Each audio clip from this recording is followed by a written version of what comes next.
All right, guys, week 3, moving on here. We got another mobilization circuit. Again, done ascending fashion, making it hard. Same thing here. Remember, the level 1 guys, 1 alarmers, do everything you can to try to get through this now. This is your 3rd time. Try to get through it without having to break at any point during the exercises. Now, as far as the heavy exercise, we have a barbell squat. You knew it had to be on here, right? We all know, we need to know how to squat. You need to know how to squat if you just want to get down on the toilet, for crying out loud. So you need to know how to squat just to get in and out of a chair. So the squats are important, but there's some things that you want to take note of when you squat. For me, particularly as a physical therapist, it's probably the depth. I hear everybody all the time talking about ass to grass, ass to grass, ass to grass.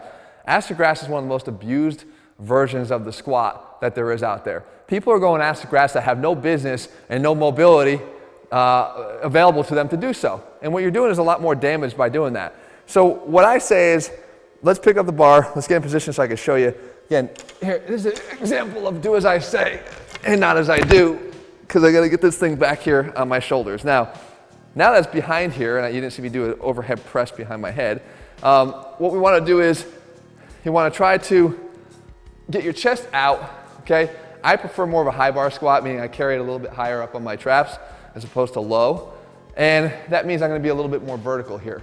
That's okay, it's gonna direct the force a little bit more through my quads, which is really what I think a barbell squat should be. More quads, a little bit of glutes. We'll use the deadlift for the backside and glutes. So what we do is, as I go down, we're gonna have sort of equal contribution of knee flexion and hip flexion. So we're gonna kind of have them both move together. People that move their knees first, which is a classic beginner mistake. Everyone goes like this, like that. No hips. They move with their knees first. You're gonna trash your knees doing that. So if anything, before you even use your knees, do what we did on the deadlift. Go back with your hips, okay? If anything, because as you do that, as soon as you do that now, let your knees break, you'll see you get yourself into position here for the squat. And depth, that's it right there. Go right down to about parallel to the ground. If I start going any lower than that, I'm gonna throw my tailbone into flexion, throw my lower spine into flexion, and then I gotta try to figure out how to get out of that, and I'm probably not even strong enough to do that properly. So I'm gonna cause a lot of compensation everywhere else, could lead to back pain, hip problems, labrum tears, everything else. So again, if you have to, start with the hips first, just for a second, go all the way down, get down to the bottom here, you should be able to look up, drive up. I'm pushing into the ground my feet and I'm trying to spread them apart at the same time so that my knees aren't tracking in, okay?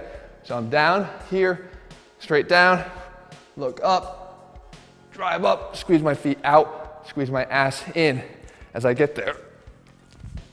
Now, again, one more thought on the depth of the squat. When we go all the way down and we come in this way, and then we allow ourselves to just kind of cave in like that. Again, the guys that lack mobility through the hips are gonna shift all that momentum right away somewhere else because it's not there. But you know, your body knows it has to get all the way to the bottom. So it's gonna shift momentum probably into the knee. That's just gonna take on the extra motion, right? If I can't get down here, how do I get there? I do that. My knees will cave in more to allow me to get down closer to the ground. But that's not good. Look at what it does to your knees this way, right? And then you gotta try to get out of it that way.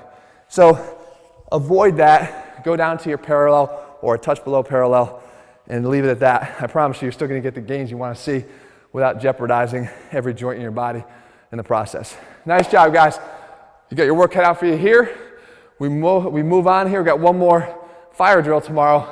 Everybody should be doing it because you're not juking enough. We're talking about agility. I'll get back to that tomorrow. Nice job.